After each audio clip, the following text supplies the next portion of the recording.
Portanto, você percebe aqui, de diversas correntes, do homem primitivo, trabalha a necessidade de prover alimento, segurança. Você tem ali na Europa uma evolução do trabalho, desde o regime escravo até o trabalho mais organizado como nós temos hoje.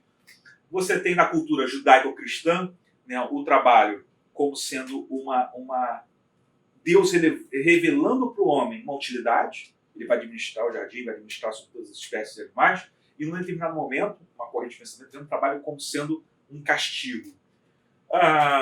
E você? Você consegue completar essa frase? Para mim, trabalho significa... Trabalho, do latim, vem da palavra tripalium.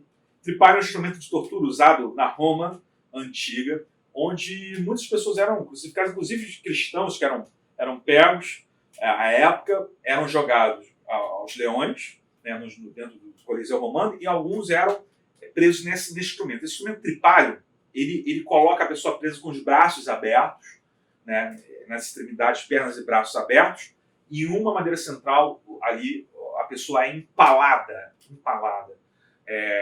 Então, o tripalium é um instrumento de tortura. Nós temos hoje pessoas que lidam com o trabalho de maneira diferente.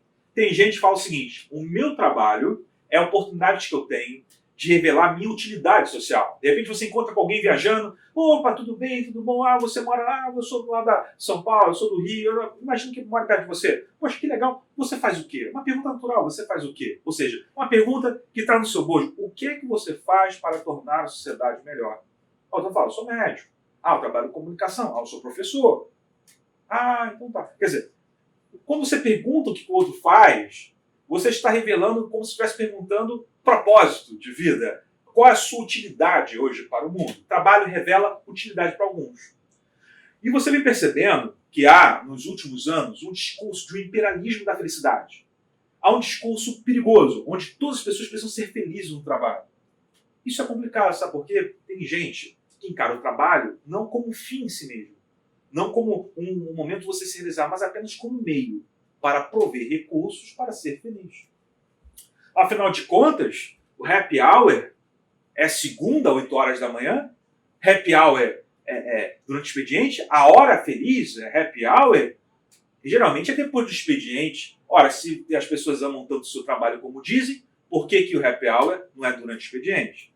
Então, para algumas pessoas, o trabalho é um mal necessário. Porque no trabalho, ali eu sou privado, meu horário não sou eu que controlo, o que eu faço eu não controlo, se minha liberdade é cerceada, é impossível ser feliz sem liberdade. Pensamento muito razoável para algumas pessoas. Se você não concorda, não tem problema, mas não podemos negar que é razoável. Você conhece alguém assim? Que é feliz quando sai do trabalho. Ali ela é quem ela quer ser. Ali ela aproveita o recurso que ela ganha do trabalho para patrocinar a sua felicidade. E tem outras pessoas que são felizes trabalhando, gostam do que fazem e se alegram fazendo o que fazem. Ok? Então, você tem aí duas possibilidades. Pessoas que gostam do trabalho e se realizam no trabalho, e pessoas que olham para o trabalho apenas como meio para patrocinar a sua felicidade. Você precisa refletir e decidir. Para você, o trabalho significa o quê? Já parou para analisar sobre isso? O trabalho tem que ter um significado para você. Ok? E o tempo? O que é o tempo? Pergunta interessantíssima, né? O que é o tempo? O que é o tempo? O tempo é algo instigante. O tempo, eu vou trazer uma definição que eu acho que é matadora, a definição de Boécio.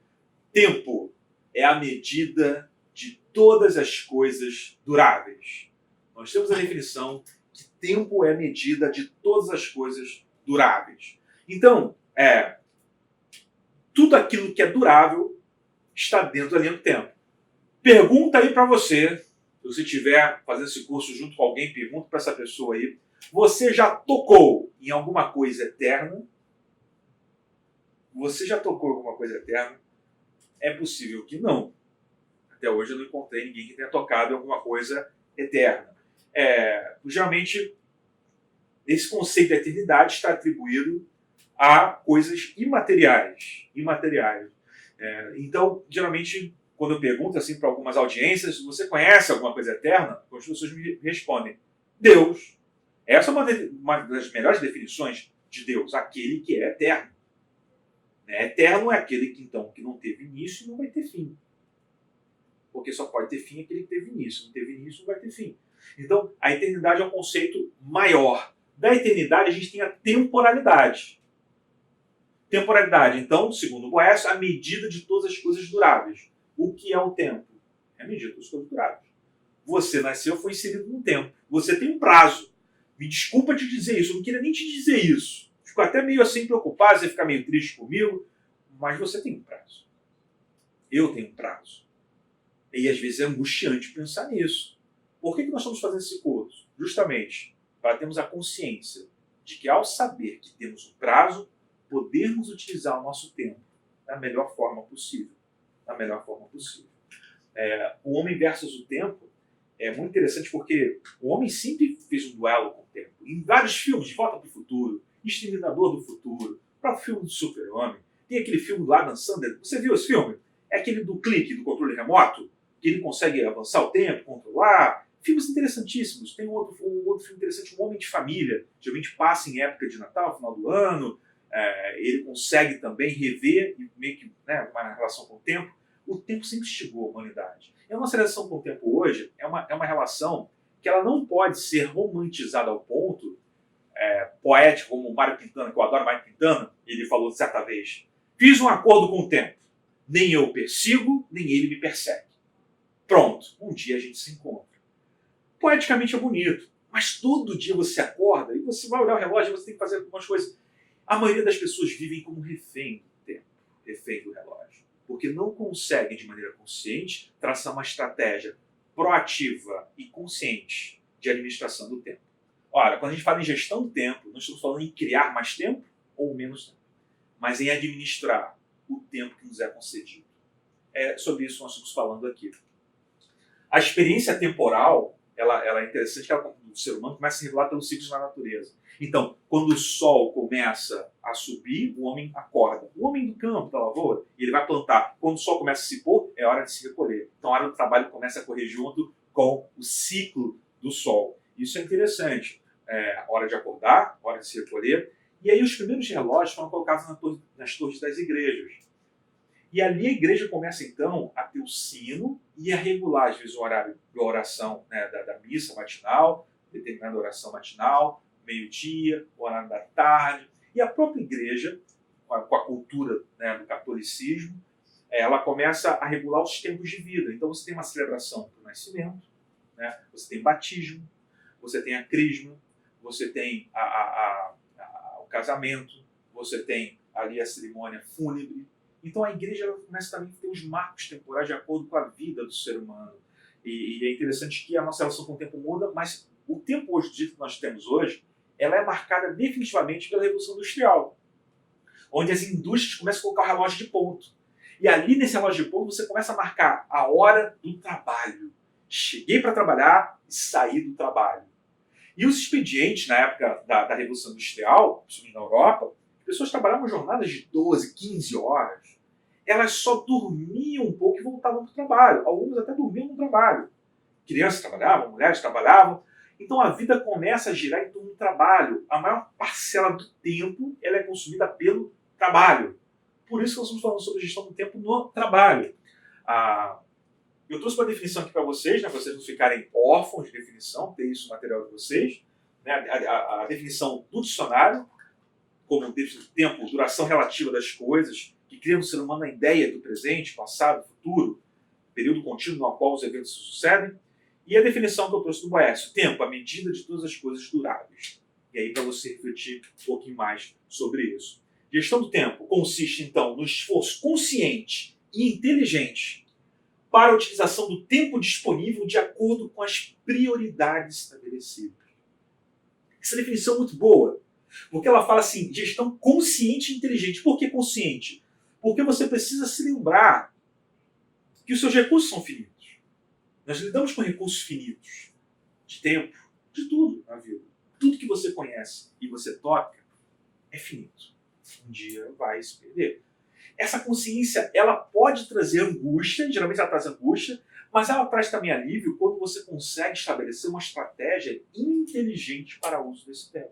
Ora, a pior coisa que pode acontecer é no final da sua vida, da sua jornada, você de repente cantar aquela música dos Titãs, não sei se você conhece, Epitáfio.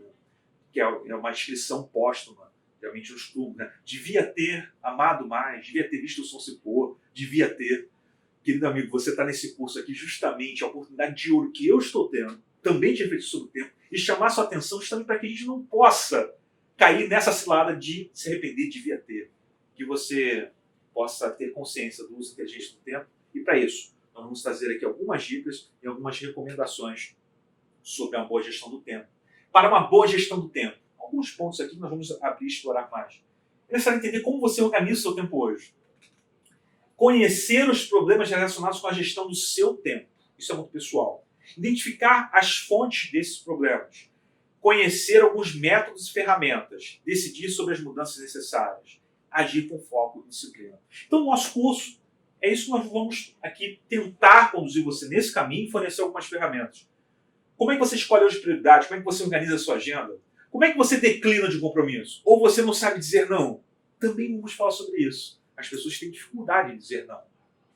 Ainda mais no contexto do ambiente de trabalho. A gestão do tempo, ela possibilita, uma boa gestão do tempo, aliás, ela possibilita antecipar atividades, definir o grau de importância dessas atividades, focar esforços com maior efetividade, gerenciar melhor o estresse. Gente, hoje tem algo absurdo que é o estresse. A saúde emocional hoje do homem contemporâneo, ela vem sendo diretamente afetada por uma má administração do tempo. Veja só então, você conhece alguém que tenha sofrido de transtorno de ansiedade? Ora, esse transtorno de ansiedade é um problema psíquico atrelado à gestão do tempo, porque a ansiedade é a expectativa excessiva do porvir. Né? Então, olha que interessante, um adoecimento mental por conta do jeito que a pessoa tem de lidar com o tempo é muito sério. Isso vem afetando muito o homem contemporâneo. Você tem a depressão, algo seríssimo, seríssimo. E a depressão é o oposto da ansiedade. É o esvaziamento de expectativa no porvir. Não há nada mais que seja relevante ou útil nessa vida. A depressão, ela trava, ela cria uma imobilidade, ela zera a esperança, que é a expectativa de alguma coisa, também relacionada com o tempo. Percebe? Então, a boa administração do tempo, ela diminui o nível de estresse, porque ela cria um planejamento e ela é capaz de gerar satisfação quando você cumpre aquilo que foi planejado. Quando você planeja e cumpre aquilo que foi planejado, você tem uma sensação de realização, plenitude, de realização de inteligência e consciência, de boa utilização do tempo. E é claro, a boa gestão do tempo possibilita aproveitar melhor o tempo para desenvolvimento também pessoal, não é só laboral. Nosso foco aqui é o tempo do trabalho, mas o uso inteligente do tempo do trabalho permite que você tenha liberdade para o tempo também pessoal. Ok, gente? Então, o próximo módulo, o tempo e o trabalho.